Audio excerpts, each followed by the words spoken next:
तो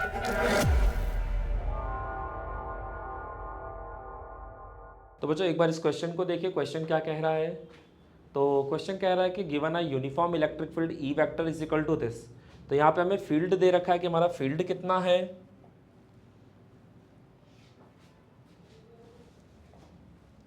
तो आप देखेंगे तो यहाँ पे फील्ड आपको दे रखा है 5 इंटू 10⁻³ आई कैप। तो अगर फील्ड वेक्टर दे रखा आई कैप के अलॉन्ग, इसका मतलब हमारा ये जो फील्ड है ये पॉजिटिव एक्स एक्सिस के अलॉन्ग है, ठीक है। और कह रहा है find the flux of this field, यानी मुझे यहाँ पर फ्लक्स निकालना है कि भाई फ्लक्स कितना होगा इस फील्ड की वजह से, ठीक है, एक स्क्वायर के थ्रू जिसकी हर एक साइड की लंबाई कितनी रखे 10 मीटर, और इसका प्लेन जो है ये वाईजेड प्लेन के परपेंडिकुलर है, ठीक है। तो जो स्क्वायर सीट है हमारे पास, इसका प्लेन वाईजेड प्लेन के परपेंडिकुलर है। तो कह रहा है what would be the flux through the same square. अब इसका सेकंड पार्ट कह रहा है कि सेम स्क्वायर के थ्रू फ्लक्स कितना होगा यदि इसका प्लेन जो है वो 30 डिग्री का एंगल बना दे एक्स एक्सिस के अलॉन्ग। यानी पहले तो हमारा जो प्लेन था वो वाईजेड प्लेन में रखा था या वाईजेड प्लेन के पैरेलल रखा हुआ था। तो सोच के देखो कि अगर ये आपका एक कोऑर्डिनेट सिस्टम है जिसमें इधर आपका मान लिया वाई एक्सिस है और इधर आपका जेड एक्सिस है और इधर आपका एक्स एक्सिस है, और कह रहा है कि हमारा जो स्क्वायर सीट है इसका प्लेन वाईजेड प्लेन के पैरेलल है। तो भाई वाईजेड प्लेन तो यही वाला होगा ना। तो अगर इसके पैरेलल कोई स्क्वायर सीट है तो मान लो ये है स्क्वायर सीट। अब सोचो अगर ये वाईजेड प्लेन में रखा हुआ है और आपका कह रखा है कि इलेक्ट्रिक फील्ड जो है वो एक्स एक्सिस के अलॉन्ग है, यानी इलेक्ट्रिक फील्ड मेरा इधर होगा। तो ये जो दिख रहा है इसका मतलब है कि इलेक्ट्रिक फील्ड जो है वो वाईजेड प्लेन के परपेंडिकुलर है। तो अगर ई वेक्टर बाहर की तरफ है तो आपका ए वेक्टर भी तो बाहर की तरफ ही आएगा, यानी दोनों के बीच का एंगल 0 डिग्री होगा। तो यहाँ पे आपको फील्ड वेक्टर कितना दे रखा है, तो वो दे रखा है E vector is equal to 5 into 10⁻³ newton पर कूलाम। और ये जो स्क्वायर है इसके हर एक साइड की लंबाई 10 सेंटीमीटर है। तो अगर साइड की लंबाई 10 सेंटीमीटर है तो स्क्वायर का एरिया कितना हो जाएगा, साइड का स्क्वायर यानी 10 सेंटीमीटर का स्क्वायर। तो अगर आप 10 सेंटीमीटर का स्क्वायर करेंगे तो आपको 10 सेंटीमीटर स्क्वायर मिल जाएगा। और आपको पता है सेंटीमीटर स्क्वायर को अगर मीटर स्क्वायर में कन्वर्ट करना है तो 1 सेंटीमीटर इक्वल टू 10⁻² मीटर। तो सेंटीमीटर का स्क्वायर करोगे तो यहाँ भी स्क्वायर कर दो, तो ये आ जाएगा 10⁻⁴, ठीक है। तो ये आ जाएगा मीटर स्क्वायर में।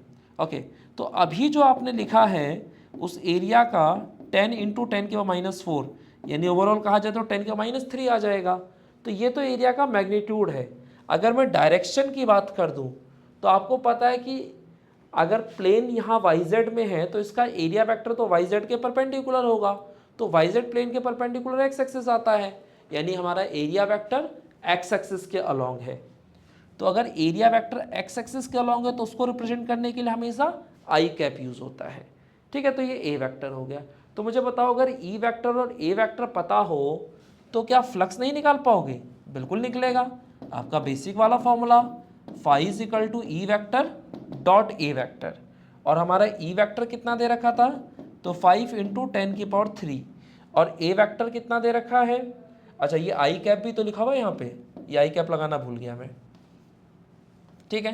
तो यहाँ आ गया 5 into 10⁻³ I cap dot A vector कितना है हमारा, तो वो है 10⁻³ आई कैप। अब देखो आपको पता है कि इसको इससे मल्टीप्लाई करना है, तो ये प्लस का 3 और ये माइनस का 3 दोनों एक दूसरे को कैंसिल आउट कर जाएंगे, और आई कैप को आई कैप से करोगे तो 1 आ जाएगा। तो ओवरऑल आपका जो फ्लक्स आ जाएगा वो 5 न्यूटन मीटर स्क्वायर पर कूलाम। तो ये हमने फ्लक्स निकाल दिया, ठीक है। ये हमारा सिंपल सा फ्लक्स आ गया। अब इसने कहा कि अगर ये जो प्लेन अभी वाईजेड प्लेन के पैरेलल था, अगर ये वाईजेड प्लेन के पैरेलल ना हो और आपका जो एरिया वेक्टर है अगर वो एक्स एक्सिस से 30 डिग्री एंगल बना रहा हो तो बताइए क्या कहानी होगी। तो देखो अगर आपका एरिया वेक्टर एक्स एक्सिस से 30 का एंगल बना रहा है तो भाई आप समझो पहले तो कि आपका फील्ड जो है वो एक्स एक्सिस के अलॉन्ग है, ठीक है। तो मान लिया जाए कि ये आपका एक्स एक्सिस था, तो आपका ई वेक्टर एक्स एक्सिस के अलॉन्ग है और कह रहा है कि एरिया वेक्टर जो है वो एक्स एक्सिस से 30 का एंगल बना रहा है, ठीक है। तो ये आपका ए वेक्टर का डायरेक्शन हो गया। तो जो उसने मुझे कहानी बताई, उस कहानी से जब मैंने ये फिगर ड्रॉ किया तो इस फिगर को देख के मुझे क्या समझ में आ रहा है कि मेरा ई वेक्टर और ए वेक्टर के बीच एंगल कितने का है, 30 का। और अगर एंगल 30 का है तो फिर आप क्या करोगे, तो अब आप ये वाला फॉर्मूला नहीं लगाओगे, मतलब ई डॉट ए नहीं करोगे, फिर आपको ई ए कॉस थीटा करना पड़ेगा, क्योंकि इस बार एंगल दे दिया है आपको। ठीक है, तो ई ए कॉस थीटा करने के लिए आपको ई वेक्टर का मैग्नीट्यूड पता होना चाहिए, ए वेक्टर का मैग्नीट्यूड पता होना चाहिए और कॉस थीटा पता होना चाहिए। तो अगर मुझे उसने ई वेक्टर दे दिया है तो ई वेक्टर का मैग्नीट्यूड मुझे पता है साफ साफ कि भाई ये होगा, और ए वेक्टर का जो मैग्नीट्यूड है वो ये होगा। तो मेरा जो फ्लक्स आएगा सेकंड केस में वो कितना हो जाएगा, तो फाई का बेसिक फॉर्मूला है ई ए कॉस थीटा।